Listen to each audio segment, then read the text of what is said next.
आज ट्रिग्नोमेट्री के सारे ऑब्जेक्टिव बताने की कोशिश कर रहे हैं। ये टॉपिक से बहुत ज्यादा क्वेश्चन आता है ऑब्जेक्टिव में। कैसे आता है ये जानिएगा और ये याद कैसे होता है। ठीक है, आइए देखिए। आपसे कोई पूछ देता है साइन 0 का मान, साइन 30 का, साइन 45 का, साइन 60 का, साइन 90 का, तो आप दौड़ आने लगते हैं। देखिए कैसे साइन 30 का मान, साइन 0 का मान 0 होता है, साइन 30 का मान 1/2 होता है। केवल एक याद रखना है, बाकी सब ये हो जाएगा। साइन 45 का मान 1/2 होता है और साइन 60 का मान √3/2 होता है। साइन 90 का मान 1 होता है। आप साइन का केवल याद रखिए है तो सबका मालूम चल जाएगा। कैसे देखिएगा, साइन का मालूम है, आप इसे पलट के लिख दे कॉस का हो जाएगा। 1√3/2 1/2 1/2 0। क्या किए, साइन का मालूम है पलट दिए, कॉस का मालूम होगा। यहां तक किसी को डाउट नहीं होना चाहिए। आगे देखिए, आप लोग tan थीटा बराबर sine theta by cos theta होता है, पढ़े होंगे। तो हटाइए, अब सीधा सीधा बात ही करते हैं। tan 0 का मान 0 होता है, tan 30 का मान 1/√3 होता है, tan 45 का मान 1 होता है, tan 60 का मान √3 होता है और tan 90 का मान इन्फिनिटी होता है। tan मालूम है, इसे पलट के लिख दीजिएगा, कॉस का हो जाएगा। पलट के लिख रहे हैं,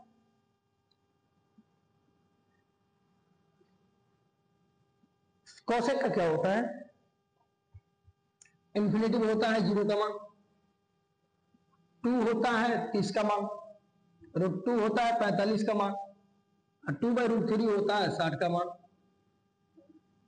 और 1 होता है 90 का मान। कोसेक 90 का मान 1।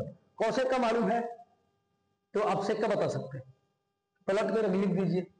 1 2/√3 √2 2 इन्फिनिटी। और ये पाई चार्ट आपको केवल याद है तो आप अपने एग्जाम में 3 नंबर 4 नंबर फिक्स कर लेंगे, तो उससे बेसी हो सकता है कम नहीं। देखिए कैसे क्वेश्चन आता है, इससे बताओ साइन 60 प्लस कॉस 60 बराबर वाट। कैसे बनेगा, ये याद रहेगा तभी ना बनेगा, है कि नहीं विद्यार्थी। देखिए साइन 60 का मान कितना होता है, 1 साइन 60 का मान √3/2 और cos 60 का मान 1/2। आप देख सकते हैं साइन 60 का मान कितना है, √3/2, cos 60 का मान कितना है, 1/2। तो ये मान याद रहेगा तभी ऐसे सवाल बनेंगे और आपके एग्जाम में छूट जाएगा। तो ये पाई चार्ट से पहले याद करके रखिएगा, तो आप 4 नंबर सवाल फिक्स है, 5 नंबर।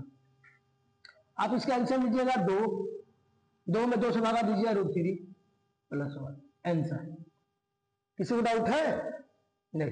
आपसे सिंपल भी सवाल पूछा जा सकता है, बताइए से 60 का मान क्या हो। ऑप्शन दे देगा, A, option B, option C, option D.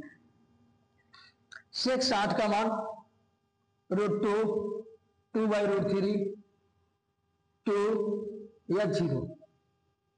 तो सेक 60 का मान कितना है, 2। आंसर कौन होगा, 2। कब, जब आपको ये पूरे चीजें याद रहेगी तब। साइन 45 प्लस कॉस 45 का क्या होगा, आपसे पूछ के ऑप्शन दे सकता है। 2, option number B 1, option number C √2, option number D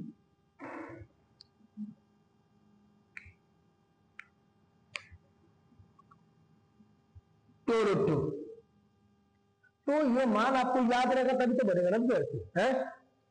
sign 45 का मान कितना होता है, 1/2 प्लस कॉस 45 का मान कितना होता है, 1/2। दोनों का एलसीएम लीजिएगा तो क्या होगा, √2। तो 1 + 1 होगा, ये आएगा 2/√2। क्या मैं 2 को 2√2 गुणे √2 लिख सकता हूं? हमारे √2 एक कटेगा तो √2, आंसर क्या होगा? √2। जब आपको ये सब चीजें याद रहेगी तभी बढ़ेगा। एक सवाल बनता है कि साइन थीटा बराबर कॉस थीटा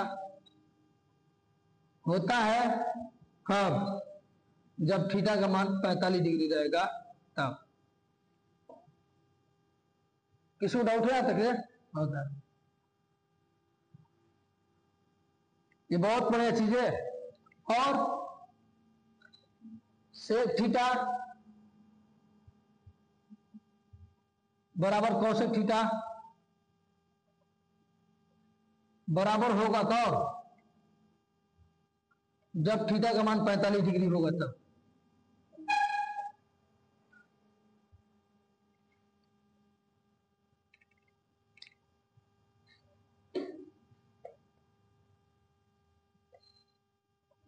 इधर देखिए, ये 3 चीजें बहुत याद रखिएगा। साइन थीटा बराबर कॉस थीटा होगा। चलिए ठीक है, कोई बात नहीं। तो इतना बात आप लोगों को समझ में आए तो ऐसे ऐसे सवाल पूछे जा सकते हैं आपसे। सीधा सीधा फॉर्मूले पूछे जा सकते हैं। कॉसेक 30 का मान, कॉस 0 का मान। तो ये पाई चार्ट याद होनी चाहिए। मैं यही सोचा कि आज यही क्लास ले लूं जो कि आप लोगों को 4 नंबर 3 नंबर का फिक्स कर दूं। 5 नंबर तो फिक्स है मेरे देख लेते। बहुत ऊपर एनालाइज किया, कभी हम आए बात को लेकर आए हैं। आज तक इतना ही क्लास रहेगा, इसे देखे और इसको अपने पूरे जिसको लोग को याद हो वो रिवाइज कर ले। मेरे कहने का मतलब है इससे ऐसे सवाल बन सकते हैं बहुत ज्यादा। कुछ भी पूछा जा सकता है, याद रहेगा तो 5 नंबर फिक्स रहेगा। किसी को डाउट है? हाँ विद्यार्थी, मैं एक बात कहना चाहता हूं, आवाज में तो प्रॉब्लम धीरे धीरे खत्म हो रही है। आप लोग इसे बहुत ज्यादा से ज्यादा शेयर करें और रोज क्लास देखें। सही है?